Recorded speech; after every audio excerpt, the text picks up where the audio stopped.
여러분 모두가 기억하다시피 사도 바울은 어떤 주제를 말하든지 자신의 서신에 기뻐하라 라고 하는 말을 즐겨 사용합니다. 자, 그런데 유독 바울은 이 빌립보 교회에 대해서는 더욱 기뻐하라 라고 하는 말을 쓰고 있습니다. 아시다시피 지금 바울은 복음을 증거하다가 감옥에 갇혀 있습니다. 빌립보 교회 소식을 듣고 편지를 쓰는 도중에 빌립보 교회 안에 많은 문제들이 발생했다는 소식 또한 듣게 됩니다.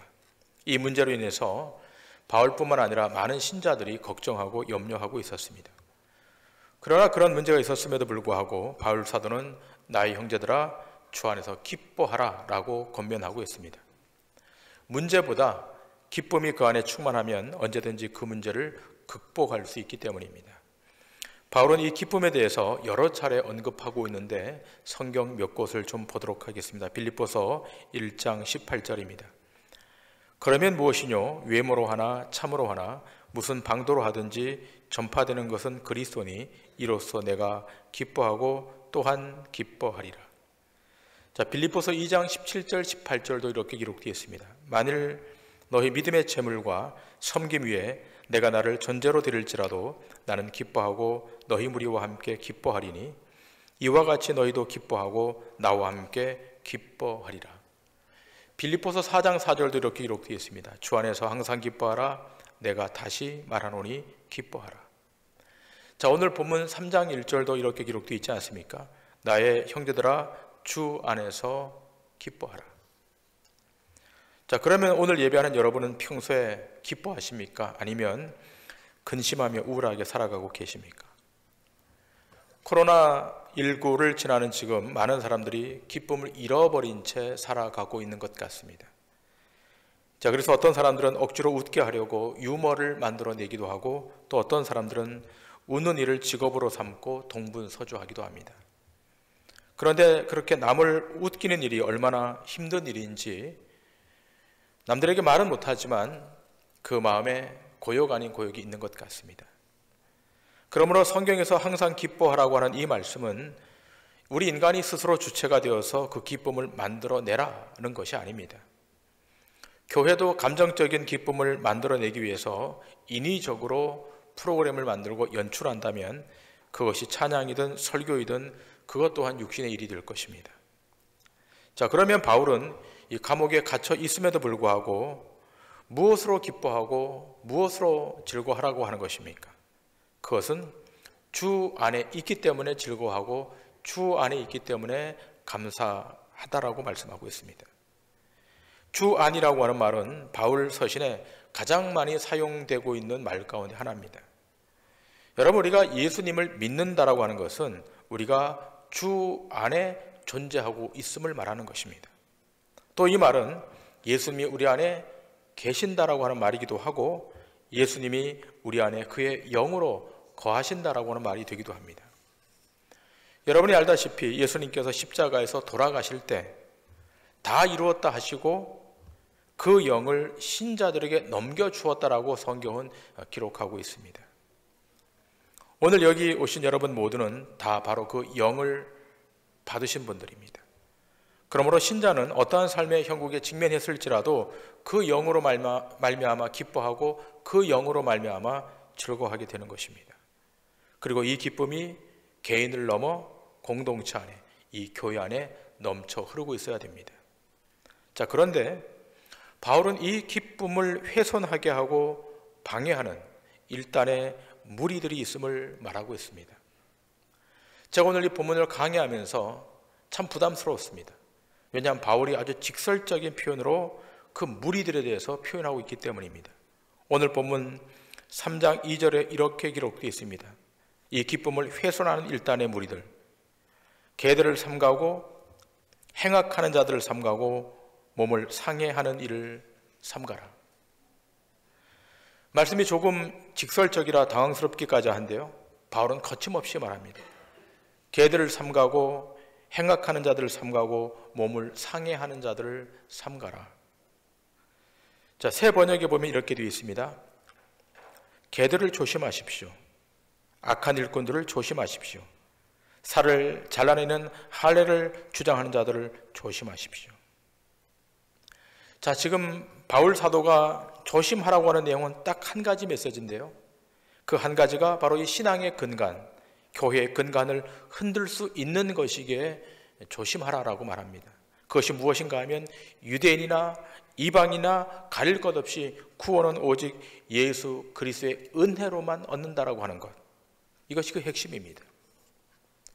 여기 은혜라고 하는 것은 우리가 아직 연약하고 죄인 되었을 때, 하나님과 원수 되었을 때 하나님의 아들 예수 그리스도의 십자가로 확증된 사랑을 선물로 주시는 놀라운 은총을 말합니다. 일방적으로 주시는 놀라운 은총. 이 하나님이 일방적으로 베풀어 주시는 이 놀라운 은총으로 말미암아 여러분과 제가 신자가 되었고 교회 공동체 일원이 된 것입니다. 우리 이것 때문에 기쁜 것이고 이것 때문에 감사한 것입니다. 자, 그런데 일단의 유대인들이 그 은혜의 원리를 무시해버리고 율법을 지켜야 구원에 이른다라고 하는 율법주의자들이 이 빌립보 교회 안에 유입돼 들어온 것입니다. 그런데 이 빌립보 교회만이 아니라 이미 초대교회가 세워진 교회들마다 이 율법주의자들이 들어가서 교회를 무질서하게 만든 것입니다. 여러분, 이미 바울은 율법의 행위로는 구원이 이룰 수 없다는 사실을 알았기에 그는 유대교에서 그리스도교로 개종하지 않았습니까? 자, 그런데 자신이 개척한 교회 안에 이 율법주의자들이 들어와서 구원은 은혜로만 되는 것이 아니라 행위가 수반되어야 한다라고 하는 이 율법주의를 주입시키고 있으니까 바울이 격하게 이들을 향해 개들을 삼가고 행악하는 자들을 삼가고 몸을 상해하는 자들을 삼가라고 단호한 어조로 말하고 있는 것입니다. 여러분, 지금 우리 사회도 그렇지만 당시 유대 사회는 이 개라고 하는 말은 아주 모욕적인 단어였습니다. 일반적으로 개는 집 없이 떠돌아다니며 먹을 것을 찾는 짐승 아니겠습니까? 자, 그런데 유대인의 관점에서 이 개의 부류에 해당하는 사람은 딱 한 부류입니다. 그들이 바로 이방인입니다. 유대인들은 이방인을 향해 개라고 지칭했습니다. 자, 그런데 역설적이게도 바울은 자신의 동족이자 이 유대 율법주의자들을 향해서 개라고 하는 표현을 거침없이 하고 있습니다. 그러니까 사도 바울이 얼마나 이 유대 율법주의자들의 주장에 대해서 반감을 갖고 있었는지를 확인할 수 있습니다. 자, 그러면 왜 사도 바울이 이러한 반감을 갖게 되었는가라고 하는 거예요. 거기엔 유대인들이 구원의 근거로 삼고 있는 할례에 대한 해석의 문제 때문에 그렇습니다.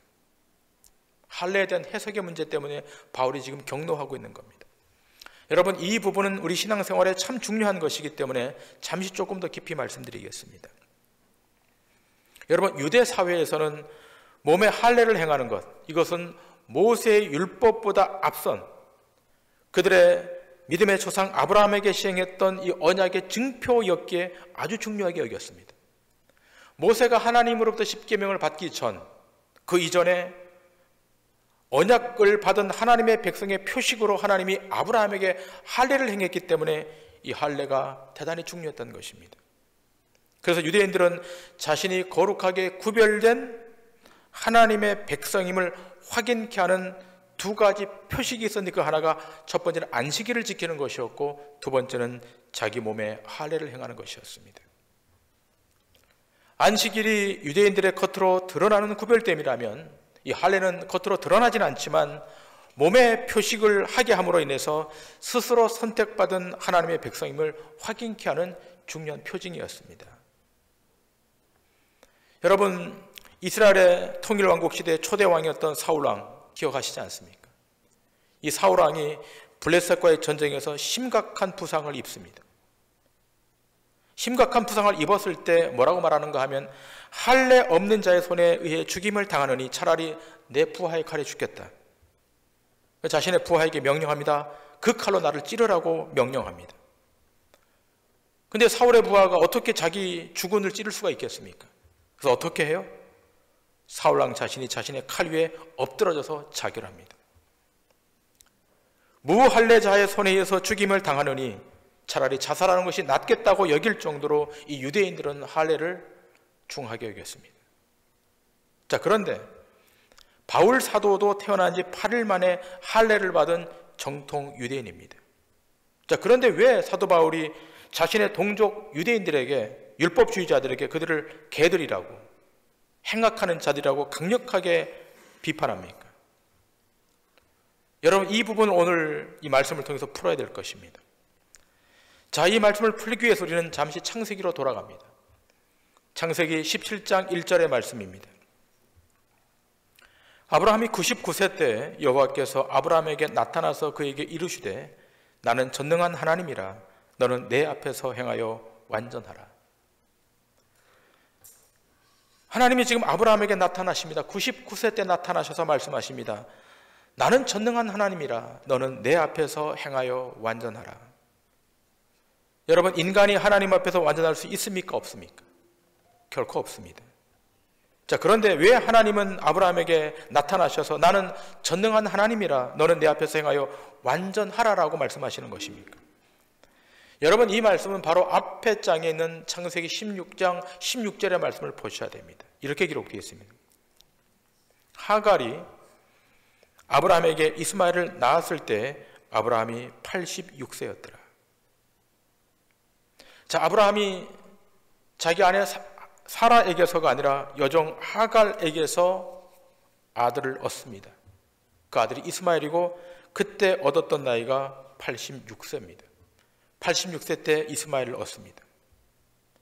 자, 그리고 시간이 지나갑니다.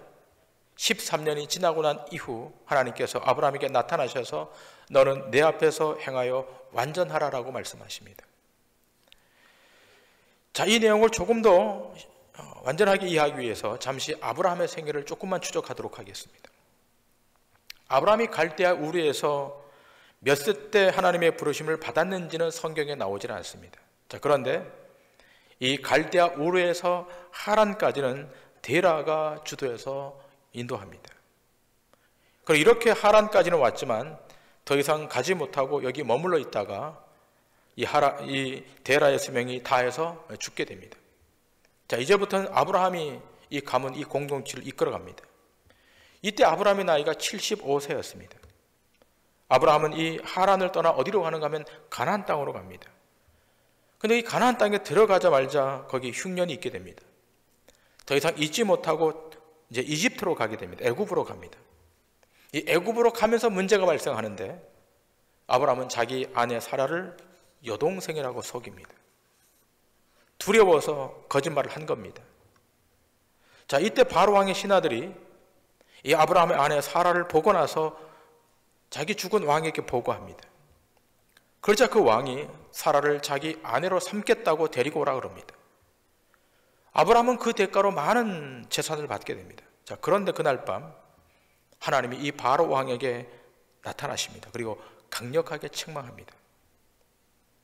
꿈에서 깬 이 바로 왕이 두려워 떱니다. 그리고 이 바로 왕은 아브라함에게 이 사라를 돌려보냅니다. 아브라함은 이 일을 경험하면서 자신을 부르신 하나님이 어떤 분인가를 알아가게 됩니다.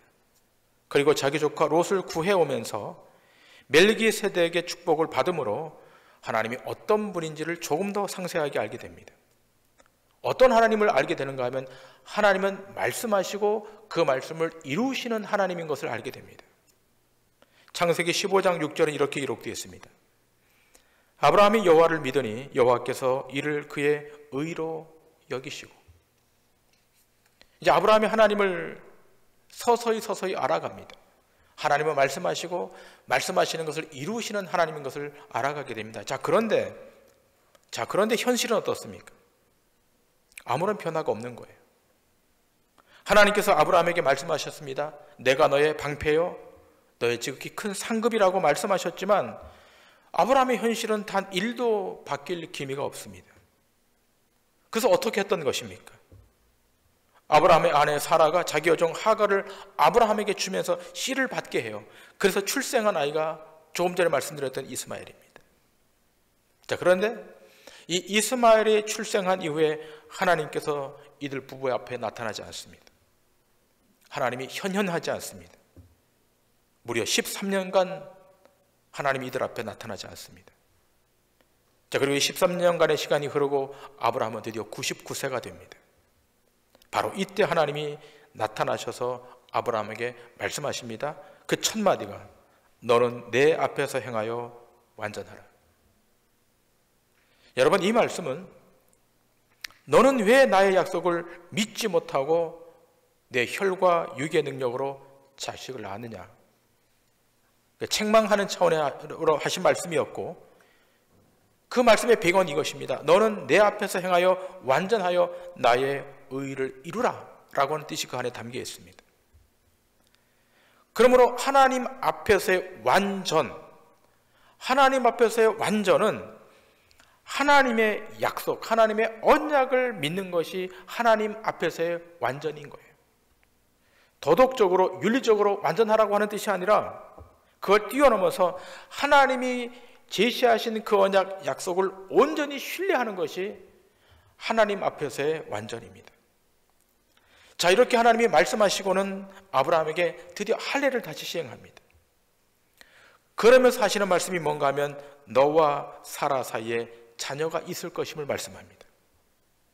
자, 그런데 아브라함이 하나님의 약속을 믿지 못하고 웃어요. 사라도 웃습니다.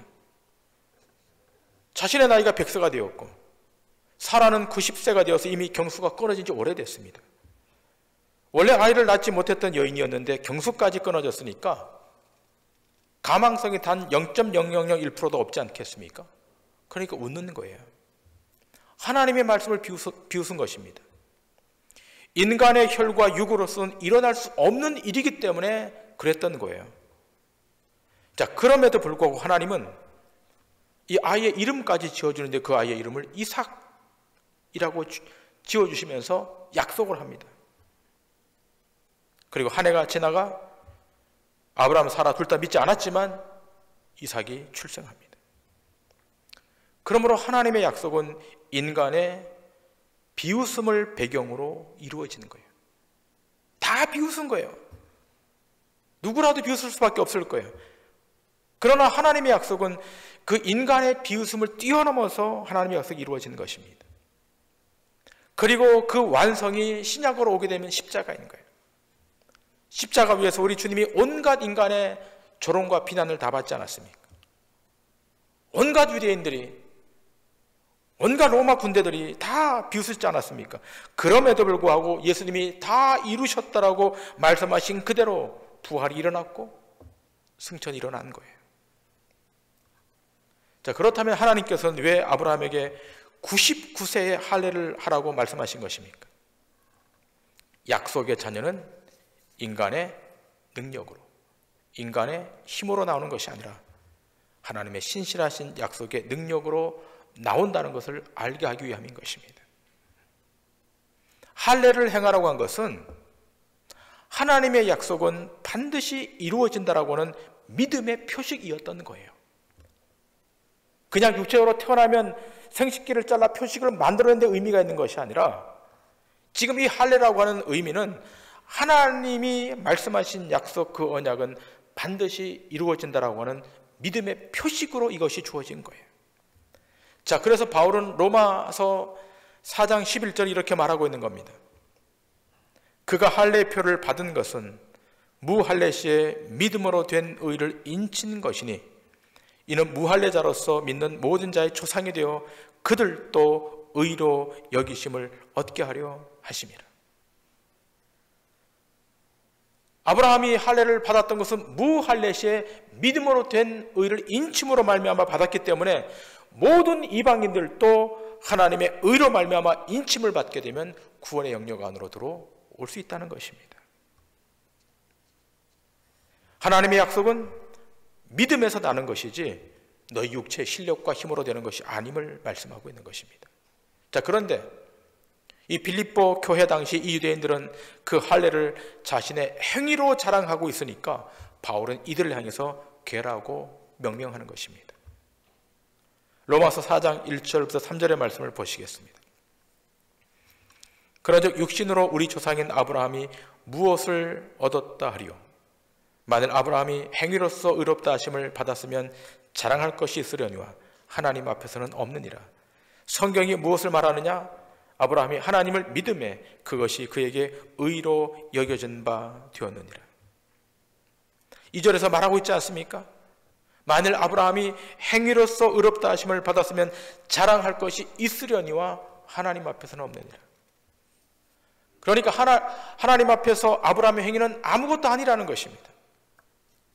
아브라함이 구원을 받은 것, 아브라함이 믿음의 영역 안으로 들어온 것은 아브라함의 행위로가 아니라 하나님의 은혜로, 하나님이 의롭다 여겨 주심으로 생명 안으로 유입되어 들어왔다는 것입니다. 자, 그런데 오늘 이 본문에 등장하는 일단의 유대인들은 육체적 할례를 받아야, 하나님의 은혜로만은 부족하니까 율법을 지켜야 구원을 얻는다라고 주장하니까 바울은 이들을 향해서 강력한 어조로 말하는 거야. 그들은 개라고, 악을 행하는 자들이라고, 자기 살점을 뜯어내는 자들이라고 과격한 말을 쏟아내는 것입니다. 자, 그렇다면 여러분, 이 문제가 1세기 교회 안에만 있었던 문제였겠습니까? 오늘 현대 21세기 교회 안에는 이 문제가 없는 것입니까? 아닙니다. 더 횡행하고 있고 하나님의 은혜에 앞서 인간의 행위로 구원에 이른다라고 하는 주장이 여기저기에서 등장하고 있습니다. 한국교회 이런 일들이 지금 많이 일어나고 있습니다. 예수 그리스도의 십자가로는 뭔가 부족하기에 거기에 뭔가 좀 더 보태야 된다라고 하는 이런 일들이 일어나고 있는 것입니다. 그것이 율법주의로 나오든지 번영신학으로 나오든지 신비주의로 나오든지 금욕주의로 나오든지 아니면 어떤 특별한 영적 지식을 갖고 있어야 하는 것으로 나오든지 간에 예수 그리스도의 십자가로만은 온전히 완성되지 않고 뭔가 더 버텨야 된다라고 주장하는 자들이 여기저기서 드러나고 있는 것입니다. 그러나 기억할 것은 오직 구원은 하나님의 은혜로만 되는 것입니다. 인간의 행위에 단 1도 보탤 수가 없는 거예요. 구원의 시작과 구원의 과정과 구원의 완성은 오직 위로부터 흘러들어오는 하나님의 은혜로만 끝나는 거예요. 보탤 수가 없는 거예요. 내 공적과 내 노력과 내 의가 그 안에 삽입될 수 없는 거예요. 사도 요한도 이렇게 강력히 말하고 있습니다. 요한계시록 22장 13절 이하의 말씀입니다. 나는 알파와 오메가요 처음과 마지막이요 시작과 마침이라. 자기 두루마기를 빠는 자들은 복이 있으니 이는 그들이 생명나무에 나아가며 문들을 통하여 성에 들어갈 권세를 받으려 함이로다. 개들과 점술가들과 음행하는 자들과 살인자들과 우상숭배자들과 및 거짓말을 좋아하며 지어내는 자는 다 성 밖에 있으리라. 나 예수는 교회들을 위하여 내 사자를 보내어 이것들을 너희에게 증언하게 하였노라. 나는 다윗의 뿌리요 자손이니 곧 광명한 새벽별이라 하시더라. 성령과 신부가 말씀하시기를 오라 하시는도다. 듣는 자도 오라 할 것이요 목마른 자도 올 것이요 또 원하는 자는 값없이 생명수를 받으라 하시더라. 여러분, 이 본문에 보시면 하나님의 도성 천국에 들어가지 못하는 첫째 목록이 15절에 누굽니까? 개들과라고 되어 있습니다. 이 개들이 누굽니까? 빌립보서에 등장하는 개들과 똑같은 부류의 사람들입니다. 이들은 어떤 자들인가 하면 하나님께서 의의 세마포를 입혀주셨음에도 불구하고 그것을 마다하고 자기 공적들을 훈장처럼 주렁주렁 매달고 있는 자들을 말하는 거예요. 여러분, 우리가 하나님의 나라에 들어갈 때 우리의 의로 들어갈 수 없으니까 어떻게 해요? 의의 세마포옷을 입혀주시는 거예요. 그 의의 세마포옷을 입고 우리는 하나님의 나라 저 영원한 생명 안으로 들어가게 되는 거예요. 그런데 이 의의 세마포옷을 벗어버리고 어떻게 해요? 자기 공적을 훈장처럼 주렁주렁 매달고 그걸로 천국에 들어가려고 하는 자들이 있다는 거예요. 그들이 누굽니까? 개들이라는 거예요. 자, 그런데 14절에 보면 자기 두루마리를 빠는 자들이 있다는 거예요. 자기 의와 공로를 다 소멸시키고 오직 하나님의 은혜만을 구하는 자들이 있다는 겁니다. 자기 두루마리를 빠는 자들은 복이 있다. 자기 의를 소멸시키는 거예요. 자기 공적을 빼버리는 거예요. 여러분, 빌립보 교회 안에 기쁨이 충만했던 것은 오직 한 가지 이유예요. 그 교회 안에 하나님의 은혜가 흘러들어왔기 때문에. 바울이 빌립보 교회를 개척했을 그 초기에 놀라운 하나님의 은혜가 이 빌립보 교회 안에 흘러들어오는 거예요. 그리고 바울은 1년 있다 떠납니다. 자, 그 이후부터 어떻게 문제가 발생하는 겁니까? 하나님의 은혜가 하나둘 소멸되기 시작해요. 그때부터 자기 공적이, 자기 자랑이, 자기 행위가 증거되기 시작합니다. 근데 이상한 것은 그때부터 기쁨이 사라져요. 그때부터 영적 즐거움이 소멸돼요. 불안이 찾아오고 염려가 찾아오고 교회 공동체 전체가 긴장 안에 가두어지게 됩니다. 여러분과 제게 확보된 구원은 전적으로 하나님의 은혜입니다. 그리스도 예수의 놀라운 은총, 이 은총이 우리 인생 가운데 흘러 들어왔기 때문에 우린 구원의 자리 앞으로 간 거예요. 이 은혜가 있지 않았다면 우린 전혀 생명과 관계없는 삶을 살았을 것이고 그로 인해서 우리의 생은 비참하게 마감되었을 것입니다. 그러나 이해되지 않지만, 설명되지 않지만 신비하고도 신비한 은혜가 우리 안에 유입되었어요. 그 은혜가 유입됨으로 사망에서 생명으로, 묶임에서 해방으로 바뀐 거예요. 그러므로 이 은혜에 대한 감격, 이 은혜에 대한 깊은 묵상, 이 은혜에 대한 삶의 깊은 누림이 있을 때만 우리 안에 기쁨은 다시 샘솟듯하게 될 것입니다. 여러분의 가정 안에 기쁨이 있기를 원한다면, 우리 공동체 안에 기쁨이 있기를 원한다면 날마다 생수와 같은, 폭포수와 같은 은혜가 우리 가운데 흘러 들어와야 될 줄 믿습니다. 은혜가 떠나면, 은혜가 고갈되면 자기를 증명할 수밖에 없는 거예요. 자기의 공적을 자랑할 수밖에 없는 것입니다. 저는 우리 동도중앙 공동체가 주님 재림하실 때까지 이 안에 날마다 주의 은혜가 흘러 들어오기를 원합니다. 그 은혜로 말미암아 기뻐하시고, 그 은혜로 말미암아 감사하시고, 그 은혜로 말미암아 우리 삶이 세상을 뛰어넘는 그런 역사가 우리 가운데 있어야 될 줄 믿습니다. 바라기는 그 은혜가 우리 가운데 늘 충만함으로 어떤 시험에도, 어떤 고난에도 능히 승리하여 하나님 앞에 영광을 돌리는 믿음의 권속들 다 되시기를 주님의 이름으로 간절히 축원합니다.